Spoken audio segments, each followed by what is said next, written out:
Centipede versus Pineapple. Looking forward to that. That's gonna be fucking hype. So, before I talk about the chapter, I just want to talk about a couple things. I noticed last week, a bunch of Chibits did not realize what tarot cards were or what type of meaning they had when it came to Tokyo Ghoul. I noticed quite a few Chibits had no idea what I was talking about when I mentioned the tarot card number 3, the Empress, in my last chapter review. Most likely the people that did not know what I was talking about either A, is new manga readers, or B, you haven't probably dived into those, you know, different communities when it comes to Tokyo Ghoul, when it comes to Tumblr, Facebook, different things like that, because Ishida-sensei loves tarot cards. He loves adding numbers and symbols and stuff like that all over different, you know, character panels and stuff like that. He's, like, foreshadowed a lot with tarot cards. And last week, you know, in the last chapter, we had a tarot card number 3 on Nutcracker, the 3 on her cheek. And a bunch of Chibits thought I was, you know, talking out my ass. I was bringing up, you know, a tarot card number 3. And, you know, the Chibits are actually well known when it comes to the foreshadowing and the writing of Ishida, was, you know, explaining that Ishida does do this a lot. He adds tarot cards. So, yeah, I'm being honest. Tarot cards are in this series. And now, it's very subtle, but it's the way Ishida writes his series. He adds simple foreshadowing, or very, I guess, hidden, subtle hidden foreshadowing in his drawings, like, you know, with tarot cards. So I just wanted to explain that right now. So anyways, talking about this chapter of Tokyo Ghoul, read, came out a lot early. Once again, the Imperial Scan speed blitzing these translations, like, damn, because last week it came out around before One Piece, right after One Piece came out last week on a Saturday, and it came out, like, right after World Trigger, and that's fucking early. That's really early on a Saturday, and I'm like, oh my god. So, yeah, I'm glad that Imperial Scans is really on the ball. They're really starting to translate this fast. It's making me happy, because I get to experience Tokyo Ghoul earlier than I thought I would do, because usually we would have to wait till Sunday or Monday, maybe even Tuesday at the latest, and I'm glad to see how we're getting these translations faster and faster by the week, and I'm just glad they're putting in so much work for all of us to be able to read these translations, because, you know, they take the time out of their day to actually translate these wonderful chapters for us to be able to read this series, so yeah. Anyways, talking about the chapter, getting into some details. Before I get into the Centipede and Pineapple, I want to talk about what this chapter is doing and the main theme of this chapter. So, Ure, promotion, promotion, promotion, promotion, promotion. Yeah, that's all that's going on inside of Ure's mind, and just someone please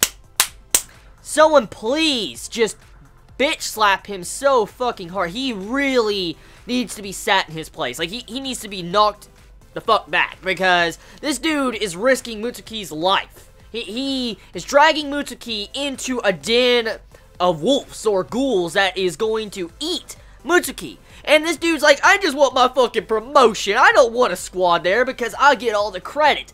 Fuck you, Ure. Fuck you. Just seriously, man. That dude can get bitch slapped. I am not a fan of Ure after what he's doing, because he is going to be the cause of Mutsuki's death. He is going to be the cause, or something very bad is going to happen, because this dude, all he cares about is his self-entitled promotion, his credit. He could give a rat's ass about anyone in the squad. He doesn't care. He just wants his own credit to raise up in the rankings.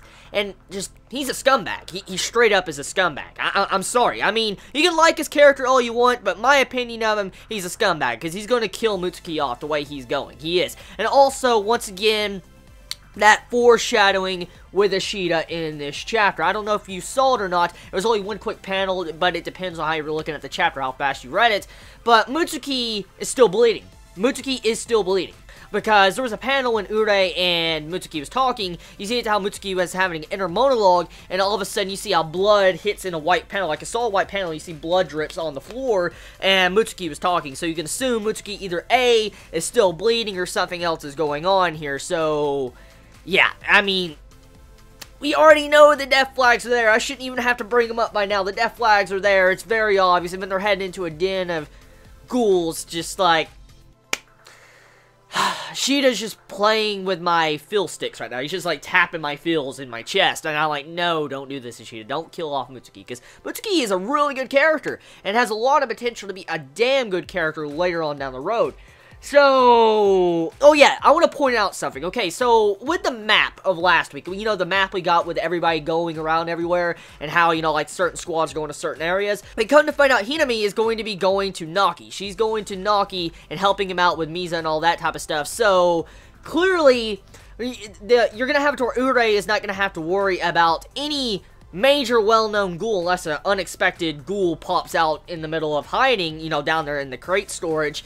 Oh, the only ghoul that they're going to have to worry about is Ayato. So, Urei is going to only have to worry about Ayato, but we know Ayato is not weak. He is not weak at all. Like, I mean, yes, Kaneki gave him, you know, 103 bone treatment, but he's still not weak, and there has been a time skip, and we know he's probably improved in strength and gotten a lot better. So, yeah, it's very obvious that I highly doubt Urei is going to be able to fight, you know, fight Ayato at all. And there's also some theories I saw, you know, a couple weeks back. I saw some theorizing that Urei's, you know, Quinkei, you know, his, like, ghoul mode, like, you know, his Kagane. Some were saying or theorizing that his Kagane might be, like, an experiment of Ayato's father. Like, you know, Ayato's father, how he constantly has his Kagane that ripped out, and, you know, a bunch of different weapons are made for CCG and stuff, and we know they're harvesting him because it's been hinted at. Well, some were theorizing that maybe Urei, his entire Quinkei might be some form of Kagane from Ayato's father. Now, I don't know if this is true or not, but those were the theories of Chibits mentioning it a couple weeks back. Like I said, this ain't my theory. It ain't my theory. I'm just mentioning it because a couple of Chibits were mentioned. I just wanted to bring it up to the table. But, yeah. I mean, if that does happen, oh god, Ayato's gonna rip Urei a new asshole. He's gonna rip him in half. He's like, just, he's dead. He's fucking dead. Unless Urei you know what? You know, let's be real here. Urei is a prick right now. But I highly doubt Ashita would make a character like this if he's not going to be important. Like, he's probably going to be very important. He's going to play probably a major role in the series.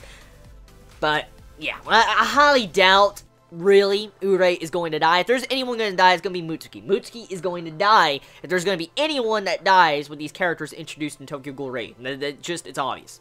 So, yeah, moving past those points, let's, you know, go into the others. Naki. Naki is...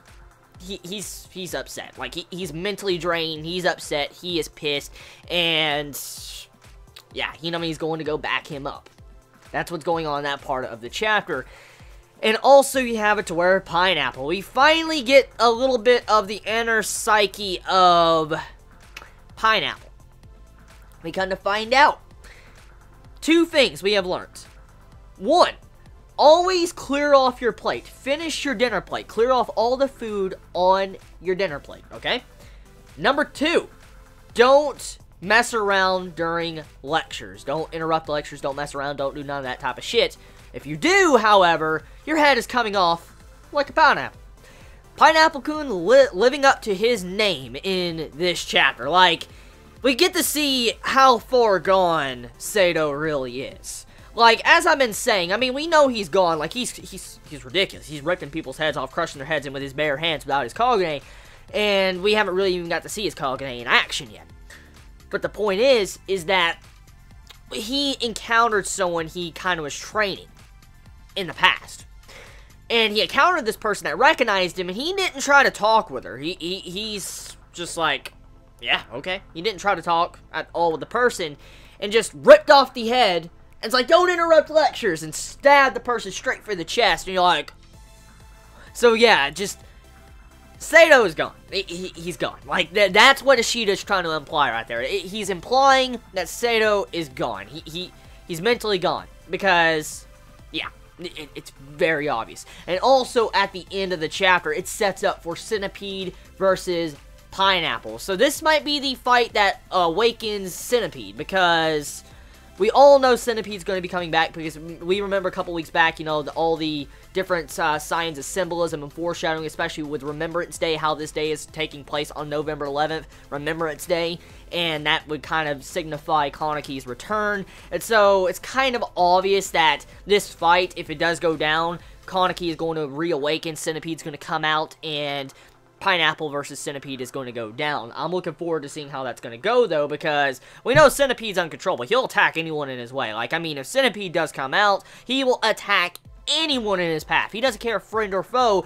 And Pineapple, We don't even know either. We don't even know the extent, like the full extent of this dude's psyche at all. I mean, we know he's fucking crazy. We know he'll attack people he knows, but we don't really know how far gone he is. Like, would he attack his own allies of Ogiri Tree? Would he do that? We have no idea at the moment. So, a lot of hype build up in this chapter. Tokyo Ghoul. I'm looking forward to it. I'm really looking forward to seeing how next week is going to be. Tell me your thoughts in the comments below. You all have a wonderful day or night wherever you live. Please be safe. Chibi out.